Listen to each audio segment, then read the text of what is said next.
উফ, এত বেলা হয়ে গেল, এদিকে বৃষ্টি থামার কোনো লক্ষণ দেখছি না। কি যে করি। এই বৃষ্টিতে আজও তোমার রাজসভায় যেতে দেরি হয়ে যাবে গো। দেরি সে তো রোজই হয়। আগে দেখো রাজসভায় যেতে পারি কিনা। যা বৃষ্টি হচ্ছে, এই বৃষ্টিতে যেতে গেলে যে পুরো ভিজে যাব, আর ভিজে গেলেই অসুখে পড়বো। তখন এই তোমাকে এই আমার সেবা করতে হবে বলে দিলাম। মরণ, সে তো আমার রোজই তোমার সেবা করতে হয় গো। রোজ রান্না করো, ধুতি কেচে দাও, এগুলো কি সেবা নয়? যত সব। আমি বলছি বৃষ্টি ধরলে তবে যাবে। বৃষ্টি থামবে বলে মনে হয় না। না, আমার আজ রাজসভায় যাওয়াও হবে না। এত কামাই করলে না, এবার তোমার চাকরি যাবে। তোমার আর কি, যত সমস্যা তো আমার। কি হলো গো? বাড়ি ভেঙে গেল গো। হায় হায় হায় হায়। আহ গিন্নি, একটু চুপ করো দেখিনি, দেখি ভালো করে কি হলো।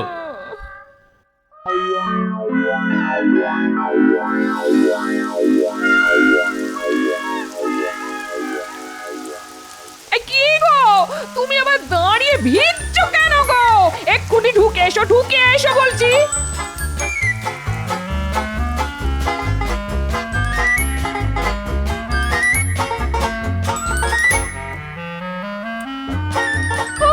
অনেক হয়েছে ওই মাথা মোছা। ওই কখানি চুল, তাতে অত মুছলে সেগুলো যাবে। বলি এবার কি করবে? বৃষ্টিটা একটু কমলো বলে মনে হচ্ছে না, কিন্তু আবার জোরে বৃষ্টি এলে পুরো বাড়িটাই ভেঙে পড়বে, এ আমি বলে দিলাম। হ্যাঁ না না, এখন আমি বাড়ি সারাতে পারবো না। তার পারবে কেন?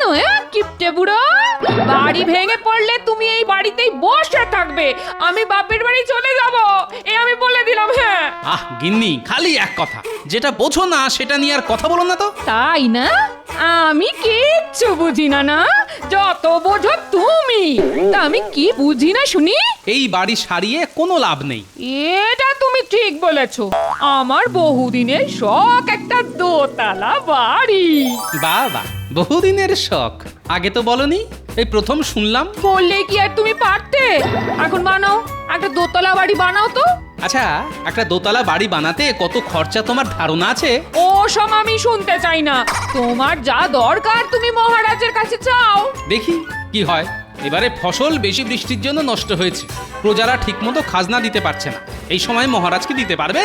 বলি অত ভাববার কি আছে? তুমি সাহায্য কেন পাবে না? তুমি আগে চেয়ে দেখো। তবে মহারাজ না দিলেও আমি কিন্তু কিচ্ছু শুনতে চাই না। হ্যাঁ, আমার দোতলা বাড়ি চাই। হ্যাঁ হ্যাঁ গিন্নি, তুমি হচ্ছে সীতার মতো, খালি বলে সোনার হরিণ চাই, সোনার হরিণ চাই। এদিকে আমি রামচন্দ্রের মতো বনবাসে যেতে পারলেই বাঁচি। আগে দোতলা বাড়ি বানাবে, তারপর তুমি বনবাসে যাও আর যেখানে খুশি যাও। আমার কোনো মাথা ব্যথা নেই। মাথা ব্যথা তোমার হবে কেন?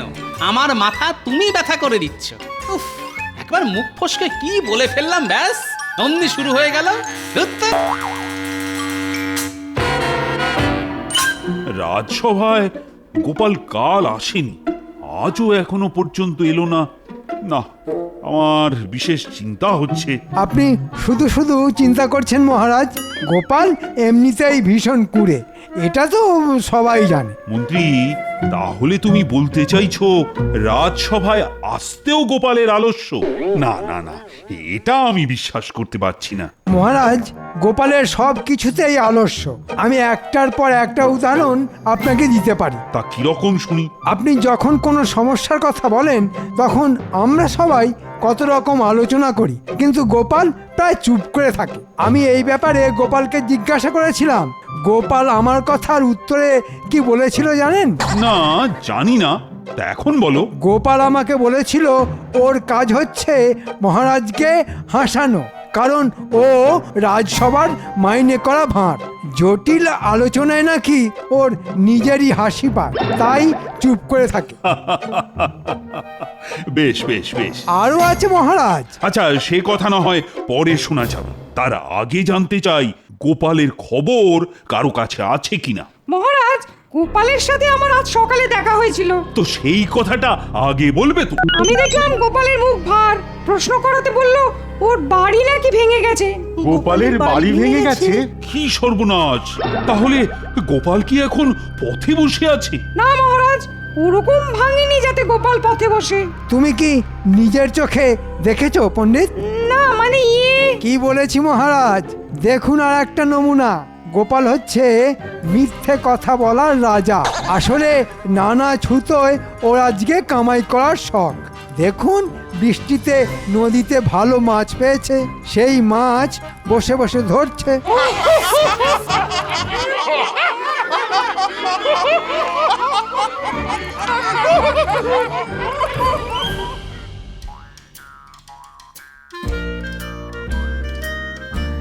না, আজকে দেরি হয়ে গেল। মহারাজের থেকে ঠিক কতটা সাহায্য চাইবো সেই হিসাব নিকাশ করতেই বেলা হয়ে গেল। সাবধানের মার নেই মহারাজ, দেখবেন গোপাল এসেই ওর বাড়ি ভাঙার কথা বলে সাহায্য চাইবে। আহা, আগে গোপালকে আসতে দাও। তবে মহারাজ, গোপালের কুষ্ঠিতে কিন্তু আমি বাড়ি ভাঙার লক্ষণ দেখতে পাচ্ছি। আমার মনে হয় কথাটা মিথ্যে নয়, তবে এও দেখতে পাচ্ছি গোপালের কুষ্ঠিতে। আপনি বরং মহারাজের কুষ্টি নিয়ে ভাবলে আমাদের এই কৃষ্ণনগরের উন্নতি হয়। মন্ত্রী, এসেছে, গোপাল এসেছে। এই তো গোপাল। নিজের জায়গায় বসো গোপাল। মহারাজ, একটা কথা বলি। বলো কবি, বলো। গোপাল কি ভুলে গেছে হাসাতে, নাকি তার মন পড়ে আছে ভাঙা বাসাতে? বাহ মহারাজ, একদিক থেকে ভালোই হলো, আমাকে আর কষ্টের কথা কষ্ট করে বলতে হলো না। গোপাল, তোমার বাড়ি ভেঙে গেল কি করে? পুরনো হলে যা হয় আর কি, অনেকদিন সারানো হয়নি, এত বৃষ্টি। বুঝলাম গোপাল, তোমার একটু এখন কঠিন সময় যাচ্ছে। তা তোমার বাড়ির সবাই ঠিক আছে তো? হ্যাঁ মহারাজ, কিন্তু মহারাজের কাছে আমার একটা আর্জি ছিল। বলে ফেলো গোপাল। ভাবছি এবার একটা পাকা দোতলা বাড়ি না হলেই নয়। হ্যাঁ, সে তো ঠিকই, নইলে আবার ঝড় চলে বিপদ হবে। মহারাজ, আমার কাছে একটা দোতলা বাড়ি বানাবার মতো অর্থ নেই, তাই যদি আপনি কিছু সাহায্য করেন তাহলে এই মরশুমে আমার বাড়িটা হয়ে যায়। কি সর্বনাশ! গোপাল, তোমার হলো কি? তুমি মহারাজের কাছে সাহায্য চাইছো সামান্য একটা বাড়ির জন্যে? মন্ত্রী মশাই, একটা বাড়ি কখনো সামান্য হতে পারে কি? নিশ্চয় গোপাল, যেখানে রাজ্যের প্রজারা ঠিকমতো খেতে পাচ্ছে না কারণ ফসল নষ্ট হয়েছে, সেখানে তোমার বাড়ির জন্যে মহারাজ কি সাহায্য করতে পারেন? গোপাল একটা দরকারি চেয়েছে, আর এটুকু সাহায্য আমরা রাজকোষ থেকে তো করতেই পারি। না মহারাজ, রাজকোষের অবস্থা খুব খারাপ। আমি খাজাঞ্চিকে এক্ষুনি ডেকে আনছি, যদি আপনি অনুমতি করেন। ঠিক আছে, ঠিক আছে মন্ত্রী, তুমি খাজাঞ্চিকে ডেকে পাঠাও। মহারাজ, খাজাঞ্চি নেই, ওকে বাইরে থেকে আমি ডেকে আনছি।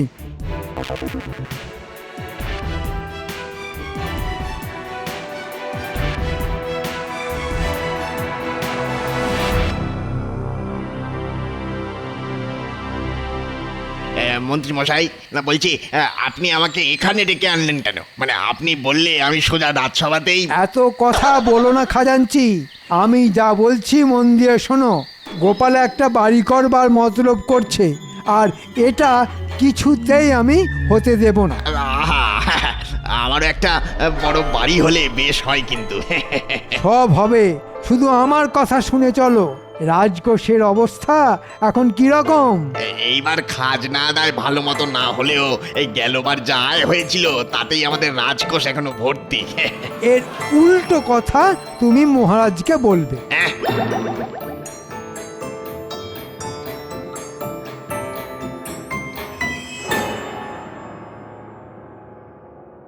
মন্ত্রী, তোমার অনেক দেরি হলো যে। মহারাজ, আমি খাজাঞ্চিকে খুঁজেই পাচ্ছিলাম না। খাজাঞ্চি ওর বাড়িতে ছিল না। ওরও মহারাজ বাড়ি অনেকটা ভেঙে গেছে, তাই নির্জনে বসে কাঁদছিল, তাই না খাজাঞ্চি? আগে হ্যাঁ মহারাজ, মানে ভাবতেই আমার এখন কান্না পাচ্ছে। আচ্ছা আচ্ছা, ঠিক আছে, এখন কেঁদো না। মহারাজ, আমাদের খাজাঞ্চি শুধুমাত্র ওর বাড়ি সারাতে চায়, সেটা প্রয়োজন, আর সেটাও করা যাবে না। আপনি খাজাঞ্চির মুখ থেকেই শুনুন। মহারাজ, আমাদের খুব দুর্দশা চলছে। আমাদের না প্রজাদের খাজানচি? আমি আমি প্রজাদের কথাই বলছি মহারাজ। এই অবস্থায় রাজকোষের ভাঁড় আর শূন্য। এখন আমি মরে গেলেও আপনার থেকে সাহায্য নিয়ে আমার বাড়ি সারাতে পারবো না মহারাজ।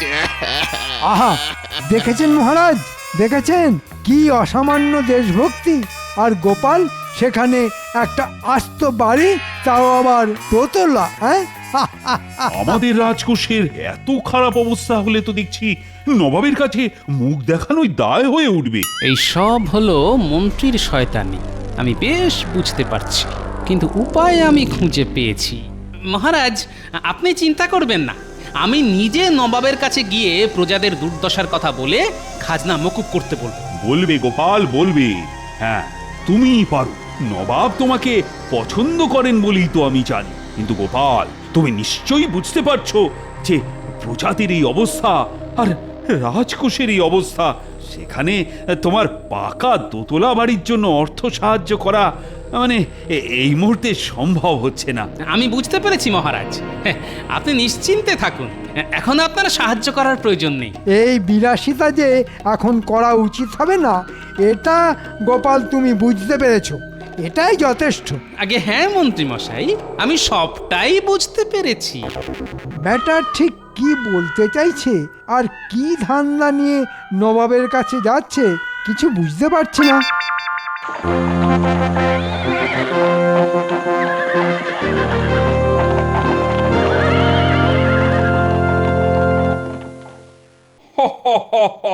গোপাল, তোমাদের রাজা কৃষ্ণচন্দ্রের এমন অবস্থা যে তোমার একটা বাড়ি করার জন্য সাহায্য করতে পারছে না। আগে নবাব বাহাদুর, কি বলবো, আপনি নিশ্চয়ই জানেন কৃষ্ণনগরে কি পরিমাণ বৃষ্টি হয়েছে, প্রায় বন্যার অবস্থা।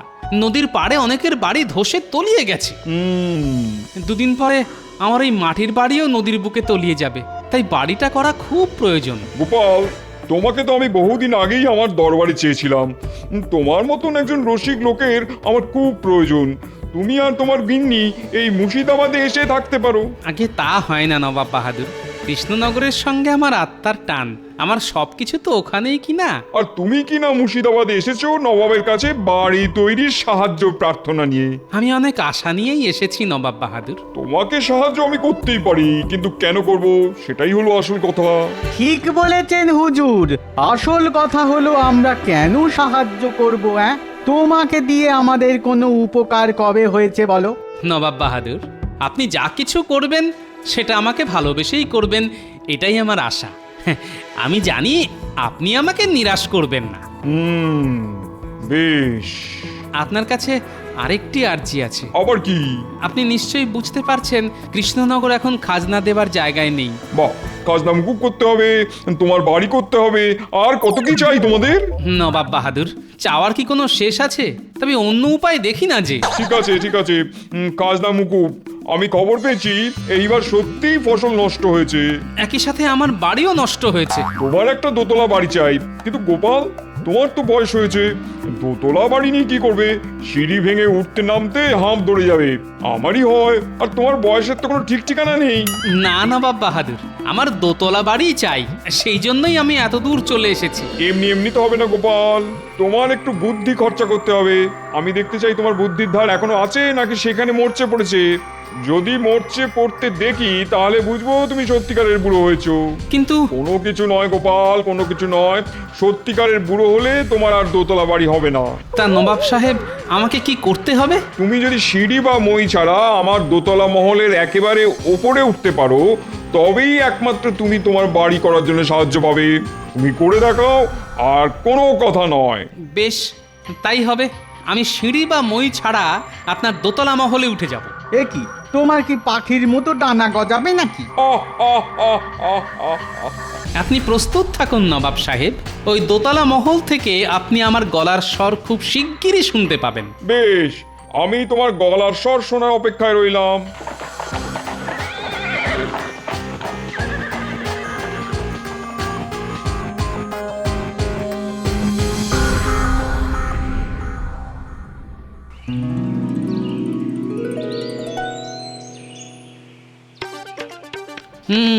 খুব বড় মুখ করে তো নবাব বাহাদুরকে বলে দিলাম, কিন্তু মাথায় যে কিছুই আসছে না।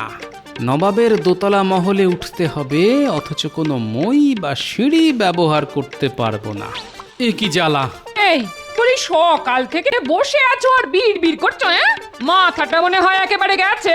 মাথার আর কি দোষ বলো, খারাপ তো হতেই পারে। তা তো ঠিকই, আমার কপাল গো কপাল। বলি একটু শান্তিতে থাকতে দেবে নাকি? আহ গিন্নি, এখন চুপ করো তো, আমার খুব খিদে পেয়েছে, একটু খেতে দাও। খিদে পেয়েছে বললেই হয়, এ বসে বিড় বিড় করছো কেন? আমার তো ওই একটাই কাজ, খেতে দেওয়া। তুমি বসো, আমি ভাত নিয়ে আসছি। ভালো ইলিশ মাছ আছে। বাহ বাহ বাহ! ওই পুঁটির মা দিয়ে গেল, বললো দাদা খাবে। হ্যাঁ, তাই নিয়ে এসো। আসলে যেটা মনে হচ্ছে, নবাব সাহেব ইচ্ছে করেই এরকম একটা শর্ত দিয়েছে যাতে আমাকে কোনো সাহায্য করতে না হয়। আমি কিভাবে দোতলায় উঠবো, সিঁড়ি বা মই ছাড়া? উফ, আমার মাথার চুল ছিঁড়তে ইচ্ছা করছে। এই সময় যদি কেউ আমাকে একটা ভালো পরামর্শ দিতে পারতো।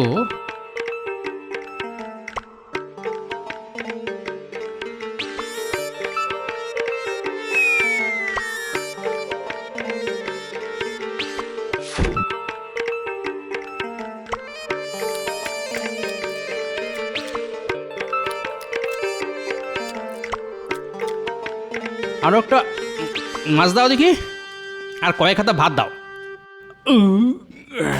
বাবা, লোকের মুখে শুনি বয়সকালে খাওয়া কমে যায়, এর দেখি উল্টো। যতদিন যাচ্ছে তত খাওয়া বাড়ছে, বেড়েই যাচ্ছে। খেতে হবে না, কত চিন্তা আর পরিশ্রম বলো তো আমার।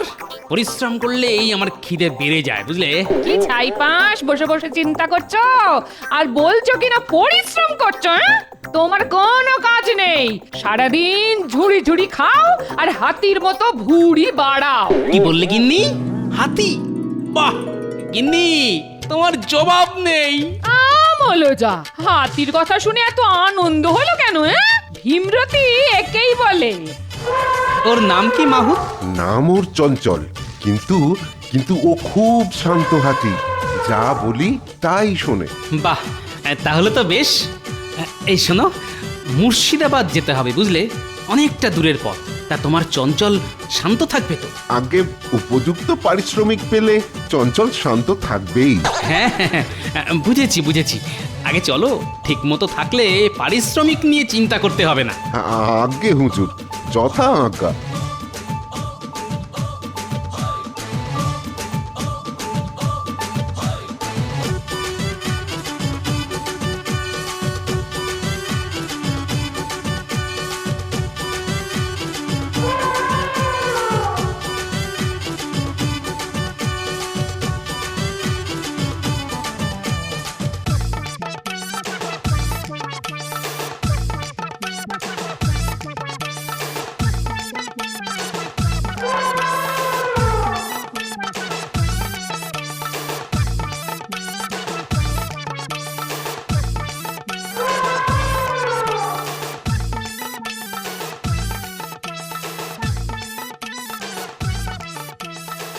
এই অন্ধকারের জন্যই অপেক্ষায় ছিলাম। চল রে চঞ্চল, আস্তে আস্তে ওই দোতলা মহলের পিছনে গিয়ে দাঁড়াই।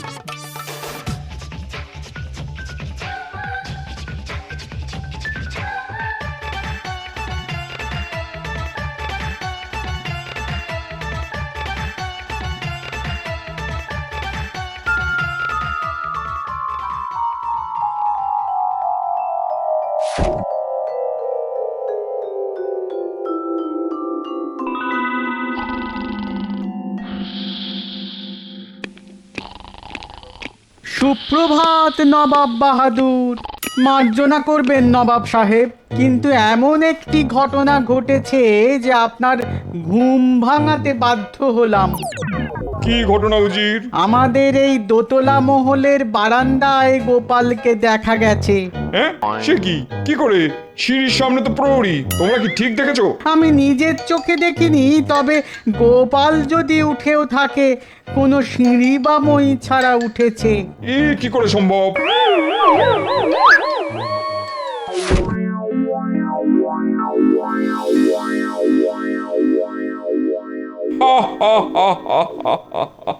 কেউ নেই।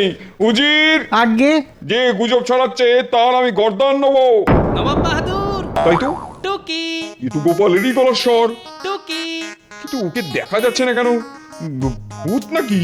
নবাব বাহাদুর, টুকি উজির, শিগগিরই খবর নাও গোপাল মরে গেছে কিনা। গোপাল, টুকি। গোপাল, গোপাল তুমি কোথায়? তোমাকে দেখতে পাচ্ছি না কেন? যদি মানুষ হও তাহলে সামনে এসো, আর যদি ভূত প্রেত অন্য কিছু হও তাহলে এক্ষুনি চলে যাও। না শুনলে নবাব সাহেব, ভূত হলে তো গর্দানও নেওয়া যাবে না।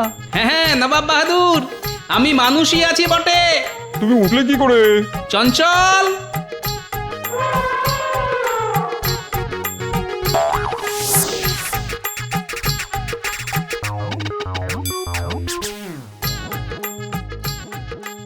এই দেখুন নবাব সাহেব, এই আমার সিঁড়ি, এই আমার মই। আমি ওর পিঠে চড়েই আপনার দোতলা মহলে উঠে পড়ি। সাবাস গোপাল, তোমার জবাব নেই। তোমার বুদ্ধিতে যে একটুও মরচে পড়েনি সেটা আমি বেশ বুঝতে পারছি। এখন আমার কথা আমি রাখবো। তোমার দোতলা বাড়ি করার জন্য যতটা সাহায্য প্রয়োজন সেটা আমি দেবো। আপনাকে অনেক ধন্যবাদ। সবাই বলো নবাব বাহাদুরের জয়। না গোপাল, এটা তোমার বুদ্ধির জয়। জয় গোপালের জয়, জয় গোপালের জয়।